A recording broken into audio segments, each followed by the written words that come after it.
Patriarcas e Profetas. Capítulo 29. Inimizade de Satanás contra a lei. O primeiro esforço de Satanás para destruir a lei de Deus, esforço este feito entre os santos habitantes do céu, pareceu por algum tempo ser coroado de êxito. Grande número de anjos foram seduzidos, mas o triunfo aparente de Satanás redundou em derrota e perda, separação de Deus e banimento do céu. Quando se renovou o conflito na terra, Satanás de novo alcançou uma aparente vantagem. Pela transgressão, o homem se tornou seu escravo, e o reino do homem também foi entregue nas mãos do maioral dos rebeldes. Parecia agora aberto o caminho para Satanás estabelecer um reino independente e desafiar a autoridade de Deus e de seu Filho.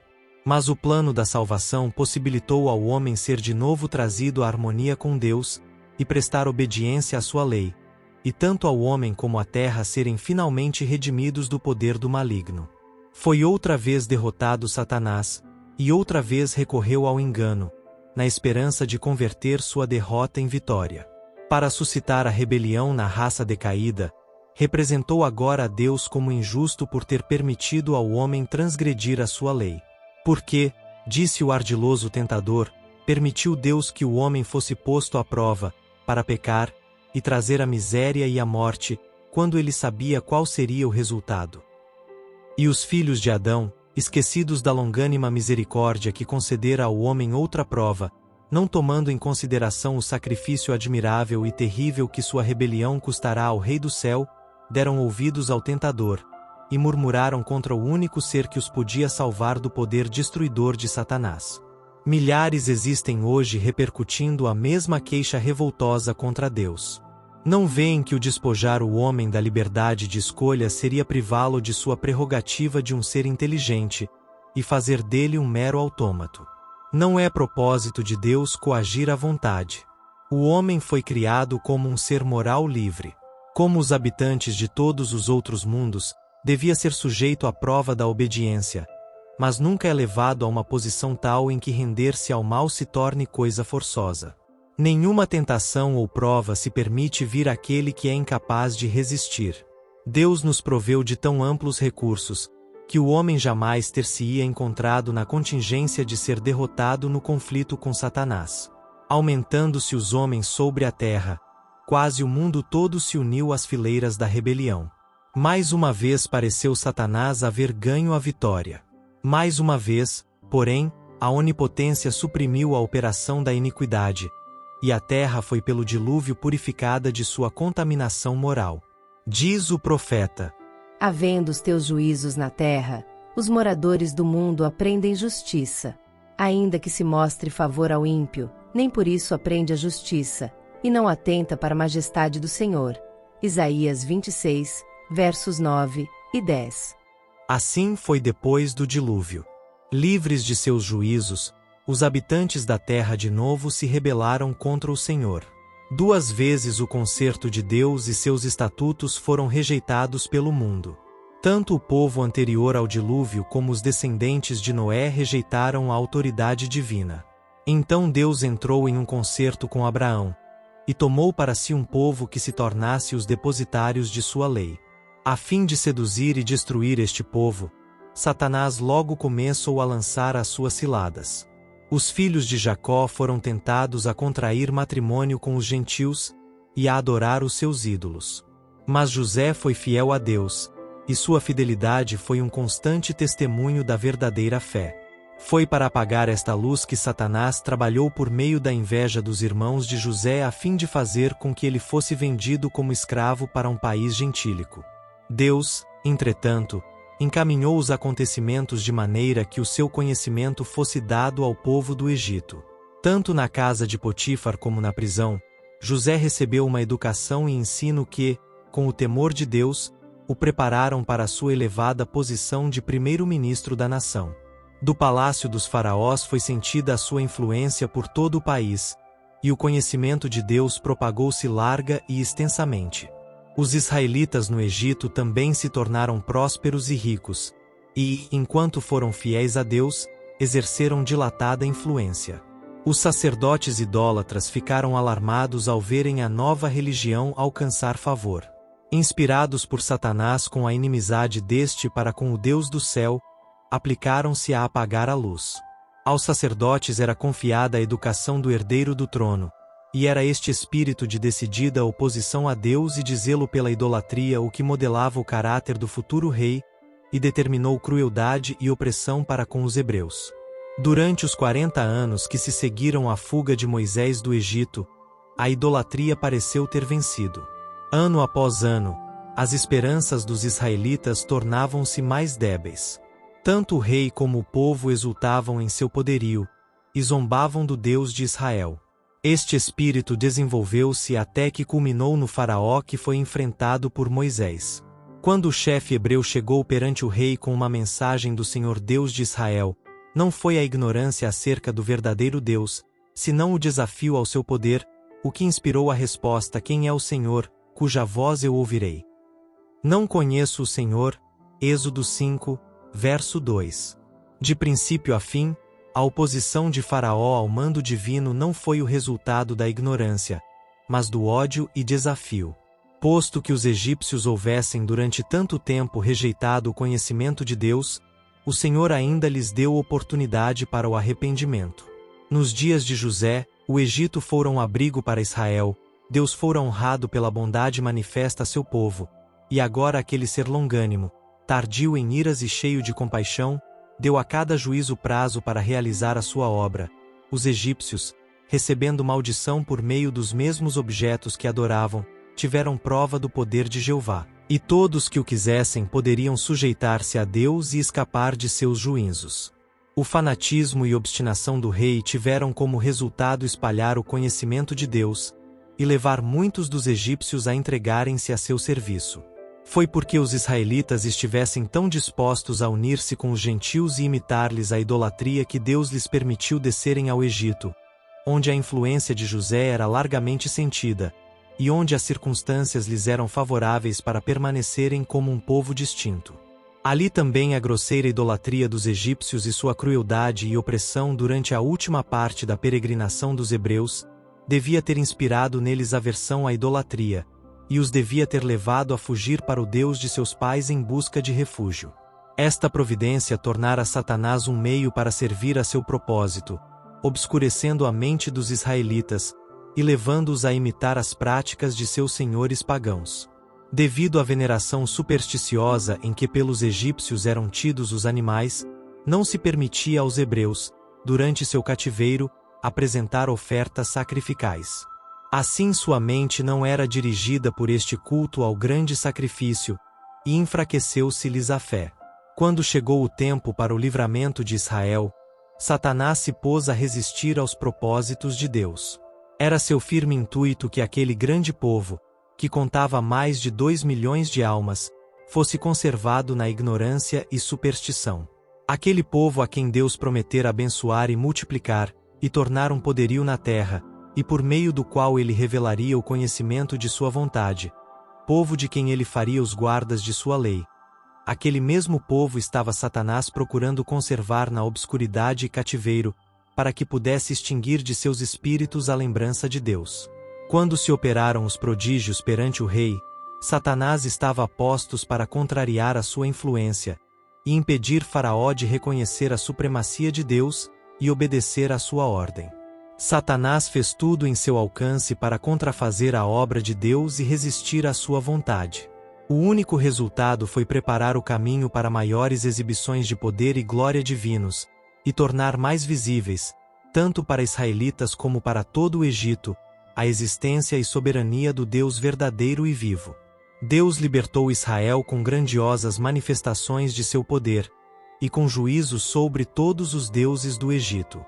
Tirou dali o seu povo com alegria, e os seus escolhidos com regozijo, para que guardassem os seus preceitos, e observassem as suas leis. Salmo 105, versos 43 a 45.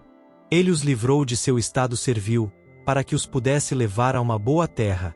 Terra esta que em sua providência lhes fora preparada como refúgio de seus inimigos, onde pudessem habitar sob a sombra de suas asas. Ele os levaria para si mesmo, e os cingiria em seus eternos braços, e em troca de toda a sua bondade e misericórdia para com eles, exigia-se-lhes que não tivessem outros deuses diante dele, o Deus vivo, e exaltassem seu nome e o fizessem glorioso na terra. Durante o cativeiro no Egito, muitos israelitas haviam perdido em grande parte o conhecimento da lei de Deus, e misturaram seus preceitos com costumes e tradições gentílicos. Deus os levou ao Sinai, e ali de viva voz declarou sua lei. Satanás e anjos maus estavam a postos. Mesmo enquanto Deus estava a proclamar a lei a seu povo, Satanás achava-se a tramar no intuito de tentá-los a pecar. Deste povo que Deus escolhera, ele queria apoderar-se, em presença mesmo do céu. Conduzindo-os à idolatria, destruiria a eficácia de todo o culto, pois como poderá o homem elevar-se, adorando o que não é mais elevado do que ele próprio, e que pode ser o símbolo de sua própria obra? Se o homem pudesse tornar-se tão cego ao poder, majestade e glória do Deus infinito, que o representasse por uma imagem esculpida, ou mesmo por um quadrúpede ou réptil, se pudesse de tal maneira esquecer-se de sua própria relação para com a divindade, formado como é ele à imagem de seu Criador, que se prostrasse ante esses objetos repelentes e inanimados, estaria então aberto o caminho para a detestável licenciosidade, as más paixões do coração estariam desenfreadas, e Satanás teria amplo domínio. Junto mesmo do Sinai, Satanás começou a executar seus planos para subverter a lei de Deus, levando assim avante a mesma obra que iniciará no céu. Durante os 40 dias em que Moisés se achava no monte, com Deus, Satanás esteve ocupado provocando dúvida, apostasia e rebelião. Enquanto Deus escrevia a sua lei, a fim de ser confiada ao seu povo do concerto, os israelitas, negando sua fidelidade para com Jeová, estavam a pedir deuses de ouro. Quando Moisés veio da terrível presença da glória divina, com os preceitos da lei que se haviam comprometido a obedecer, encontrou-os em franco desafio aos mandos da mesma, curvando-se em adoração perante uma imagem de ouro. Levando Israel a este ousado insulto e blasfêmia dirigidos a Jeová, Satanás planejara efetuar a sua ruína. Visto que se mostraram tão completamente degradados, tão insensíveis aos privilégios e bênçãos que Deus lhes oferecera, e aos seus próprios compromissos solenes e repetidos de fidelidade, o Senhor se divorciaria deles, acreditava a ele, e os votaria à destruição. Assim se asseguraria a extinção da descendência de Abraão, aquela descendência da promessa que deveria preservar o conhecimento do Deus vivo, e por meio da qual ele deveria vir, a saber, a verdadeira semente, a qual deveria vencer Satanás. O grande rebelado havia projetado destruir Israel, e assim transtornar o propósito de Deus. Mas de novo foi derrotado. Por pecador que fosse, o povo de Israel não foi destruído. Enquanto aqueles que obstinadamente se dispuseram ao lado de Satanás foram extirpados, o povo, humilhado e arrependido, foi misericordiosamente perdoado. A história deste pecado ficaria como testemunho perpétuo da culpabilidade e castigo da idolatria, e da justiça e longânima misericórdia de Deus. O universo inteiro foi testemunha das cenas do Sinai. Nos efeitos das duas administrações viu-se o contraste entre o governo de Deus e o de Satanás.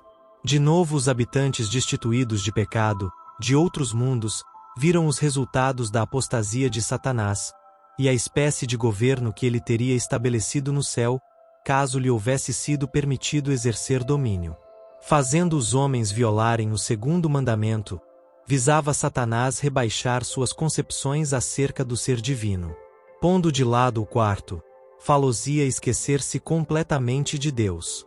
A reivindicação divina, a reverência e culto, acima dos deuses dos gentios, baseia-se no fato de que ele é o Criador, e que a ele todos os outros seres devem sua existência. Assim é isto apresentado na Bíblia. Diz o profeta Jeremias: O Senhor Deus é a verdade, Ele mesmo é o Deus vivo e o Rei eterno. Os deuses que não fizeram os céus e a terra desaparecerão da terra e debaixo deste céu. Ele fez a terra pelo seu poder, ele estabeleceu o mundo por sua sabedoria e com a sua inteligência estendeu os céus. Todo homem se embruteceu, e não tem ciência. Envergonha-se todo fundidor da sua imagem de escultura, porque sua imagem fundida mentira é, e não há espírito nelas. Vaidade são, obra de enganos, no tempo da sua visitação virão a perecer. Não é semelhante a estes a porção de Jacó, porque ele é o Criador de todas as coisas. Jeremias 10, versos 10 a 12 e 14 a 16.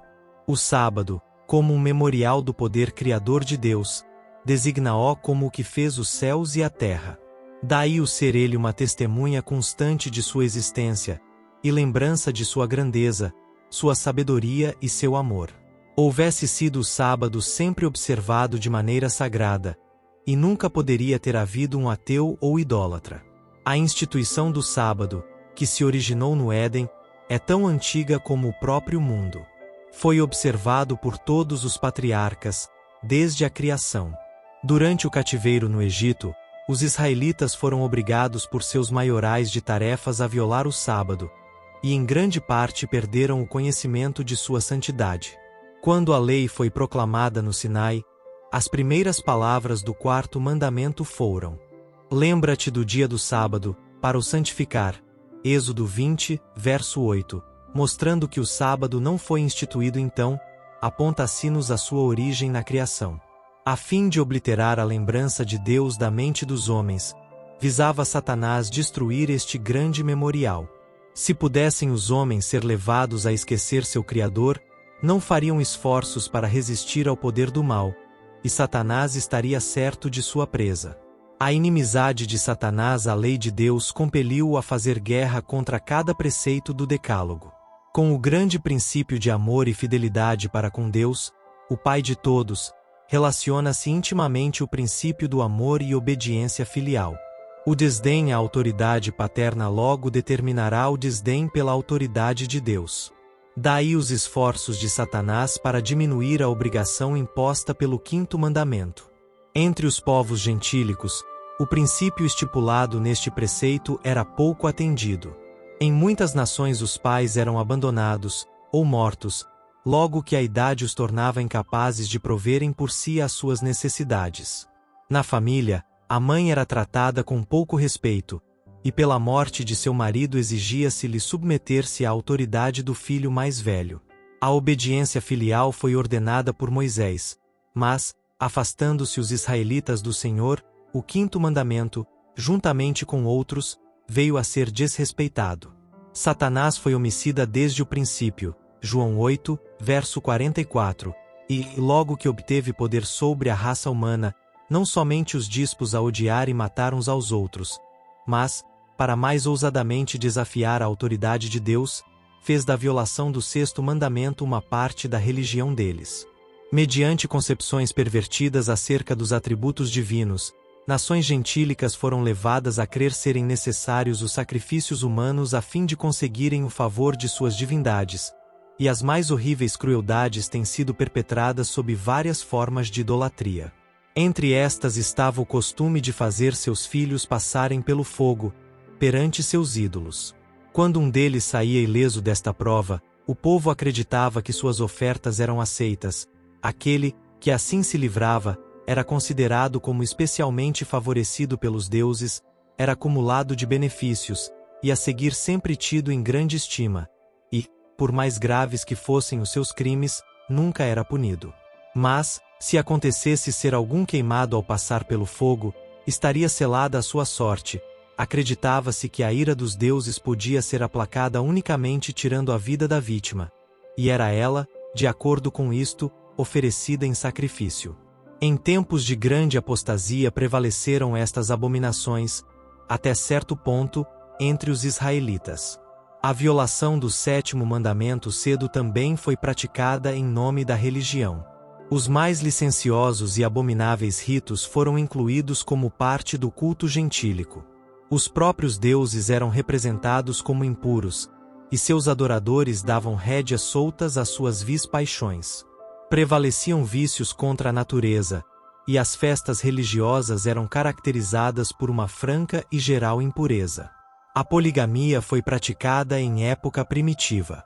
Foi um dos pecados que acarretaram a ira de Deus sobre o mundo antediluviano. Todavia, depois do dilúvio, tornou-se novamente muito espalhada. Era o esforço calculado de Satanás perverter a instituição do casamento, a fim de enfraquecer as obrigações próprias à mesma, e diminuir a sua santidade, pois de nenhuma outra maneira poderia ele com maior certeza desfigurar a imagem de Deus no homem, e abrir as portas à miséria e ao vício. Desde o início do grande conflito, tem sido o propósito de Satanás representar mal o caráter de Deus, e provocar a rebelião contra a sua lei, e esta obra parece ser coroada de êxito. As multidões dão ouvidos aos enganos de Satanás, e dispõem-se contra Deus. Mas, em meio da operação do mal, os propósitos de Deus avançam perseverantemente ao seu cumprimento. A todos os seres criados está ele a tornar manifesta sua justiça e benevolência. Por meio das tentações de Satanás, o gênero humano todo se tornou transgressor da lei de Deus, mas, pelo sacrifício de seu Filho, abriu-se um caminho por onde podem voltar a Deus. Mediante a graça de Cristo, podem habilitar-se a prestar obediência à lei do Pai. Assim, em todos os séculos, do meio da apostasia e rebelião, Deus reúne um povo que lhe é fiel, povo em cujo coração está a sua lei. Isaías 51, verso 7. Foi por meio do engano que Satanás seduziu os anjos, dessa forma tem ele em todos os tempos levado avante sua obra entre os homens, e continuará com esta maneira de agir até ao fim. Declarasse ele abertamente achar-se a guerrear contra Deus e sua lei, e os homens estariam acautelados, ele porém, se disfarça e mistura a verdade com o erro. As mais perigosas falsidades são as que se encontram misturadas com a verdade. É assim que se recebem erros que cativam e arruinam a alma. Por este meio Satanás leva o mundo consigo. Aproxima-se, porém, o dia em que seu triunfo para sempre se finalizará. O trato de Deus com a rebelião terá como resultado desmascarar completamente a obra que durante tanto tempo se tem continuado encobertamente. Os resultados do governo de Satanás, os frutos de se porem de lado os estatutos divinos, serão patenteados a todas as inteligências criadas. A lei de Deus ficará inteiramente reivindicada. Ver-se-á que todo o trato de Deus foi orientado com referência ao bem eterno de seu povo, e ao bem de todos os mundos que ele criara. O próprio Satanás, na presença do universo como testemunha, confessará a justiça do governo de Deus e a retidão de sua lei. Não muito longe está o tempo em que Deus se levantará a fim de reivindicar sua autoridade insultada. O Senhor sairá do seu lugar, para castigar os moradores da terra, por causa da sua iniquidade. Isaías 26, verso 21. Mas quem suportará o dia da sua vinda? E quem subsistirá, quando ele aparecer? Malaquias 3, verso 2. Ao povo de Israel, por causa de sua pecaminosidade, foi vedado aproximar-se do monte, quando Deus estava para descer sobre ele e proclamar sua lei, não acontecesse que fossem consumidos pela ardente glória de sua presença. Se tais manifestações do poder de Deus assinalaram o local escolhido para a proclamação de sua lei, quão terrível deverá ser o seu tribunal quando ele vier para a execução destes estatutos sagrados. Como suportarão sua glória no grande dia da paga final, aqueles que desprezaram sua autoridade? Os terrores do Sinai deviam representar ao povo as cenas do juízo. O som de uma trombeta convocou Israel a encontrar-se com Deus. A voz do arcanjo e a trombeta de Deus convocarão, da terra toda, tanto os vivos como os mortos, à presença de seu juiz. O Pai e o Filho, acompanhados por uma multidão de anjos, estavam presentes no monte. No grande dia do juízo, Cristo virá na glória de seu Pai, com os seus anjos. Mateus 16, verso 27. Ele se assentará então no trono de sua glória, e diante dele reunir-se-ão todas as nações. Quando a presença divina se manifestou no Sinai, a glória do Senhor era como fogo devorador à vista de todo o Israel. Mas quando Cristo vier em glória com os seus santos anjos, a terra toda será grandemente iluminada com a terrível luz de sua presença. Virá o nosso Deus, e não se calará, adiante dele um fogo irá consumindo, e haverá grande tormenta ao redor dele. Chamará os céus, do alto, e a terra, para julgar o seu povo. Salmo 50, versos 3 e 4. Uma torrente abrasada irromperá e sairá de diante dele. a qual fará com que os elementos se derretam com intenso calor, e a terra, bem como as obras que nela há, se queimarão. Manifestar-se-á o Senhor Jesus desde o céu com os anjos do seu poder, como labareda de fogo, tomando vingança dos que não conhecem a Deus e dos que não obedecem ao Evangelho. Segundo Tessalonicenses 1, versos 7 e 8. Nunca, desde que o homem foi criado, se testemunhou uma manifestação de poder divino como a que houve quando a lei foi proclamada do Sinai. A terra abalava-se, e os céus destilavam perante a face de Deus. O próprio Sinai tremeu na presença de Deus, do Deus de Israel. Salmo 68, verso 8. Por entre as mais tremendas convulsões da natureza, a voz de Deus, semelhante a uma trombeta, foi ouvida da nuvem.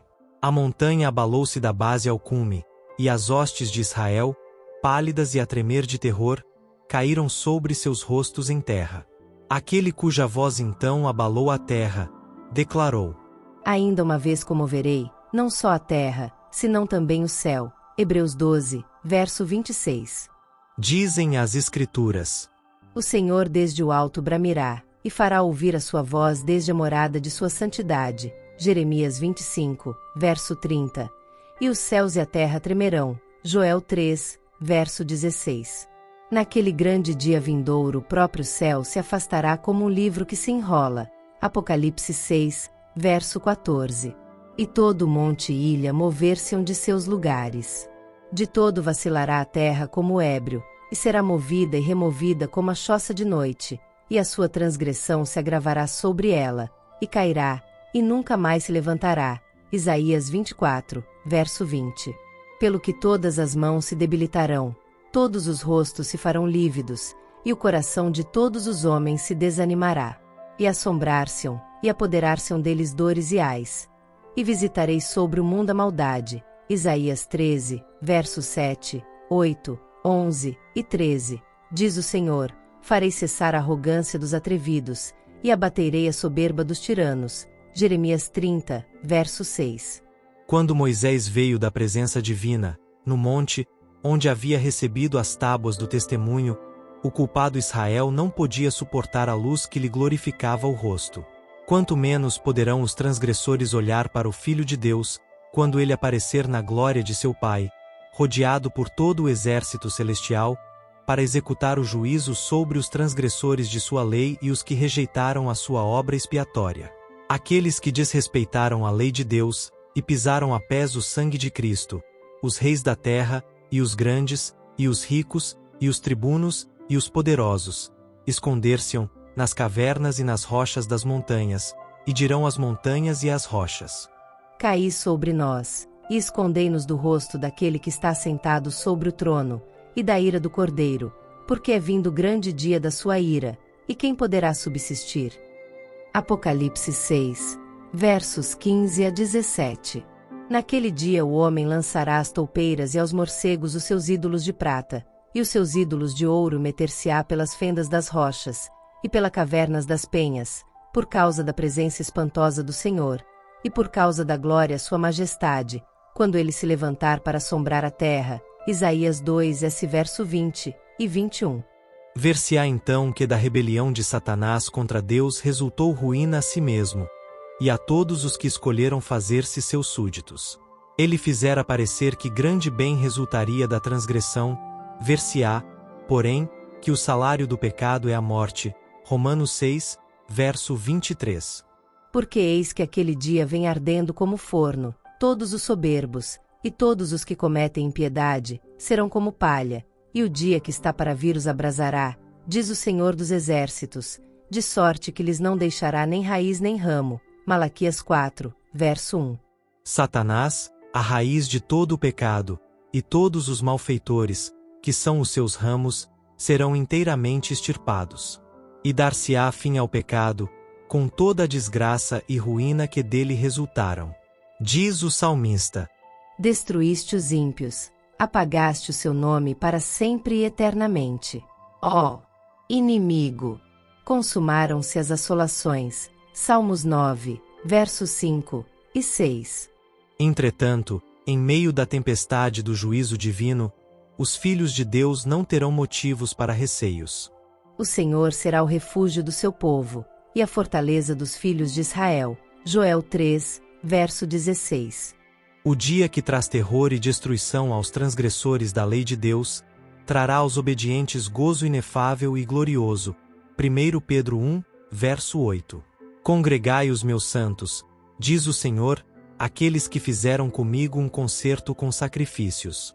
E os céus anunciarão a sua justiça, pois Deus mesmo é o juiz. Salmo 50, versos 5 e 6. Então vereis outra vez a diferença entre o justo e o ímpio, entre o que serve a Deus e o que o não serve. Malaquias 3, verso 18. Ouvi-me, vós, que conheceis a justiça, vós, povo, em cujo coração está a minha lei. Eis que eu tomo da tua mão o cálice da vacilação, nunca mais dele beberás. Eu sou aquele que vos consola. Isaías 51, versos 7, 22 e 12. Porque as montanhas se desviarão, e os outeiros tremerão, mas a minha benignidade não se desviará de ti e o conserto da minha paz não mudará, diz o Senhor, que se compadece de ti. Isaías 54, verso 10.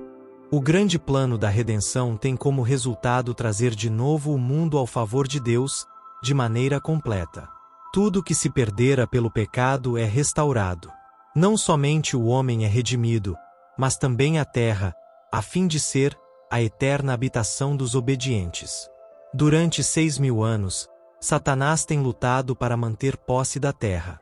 Agora se cumpre o propósito original de Deus ao criá-la. Os santos do Altíssimo receberão o reino, e possuirão o reino para todos sempre, e de eternidade em eternidade. Daniel 7, verso 18. Desde o nascimento do sol até ao ocaso, seja louvado o nome do Senhor. Salmo 113, verso 3. Naquele dia um será o Senhor, e um será o seu nome. E o Senhor será rei sobre toda a terra. Zacarias 14, verso 9. Dizem as Escrituras: Para sempre, ó Senhor, a tua palavra permanece no céu. Salmo 119, verso 89. São fiéis todos os seus mandamentos. Permanecem firmes para todo sempre. Salmo 111, versos 7 e 8. Os santos estatutos que Satanás odiara e procurara destruir, serão honrados por todo o universo sem pecados.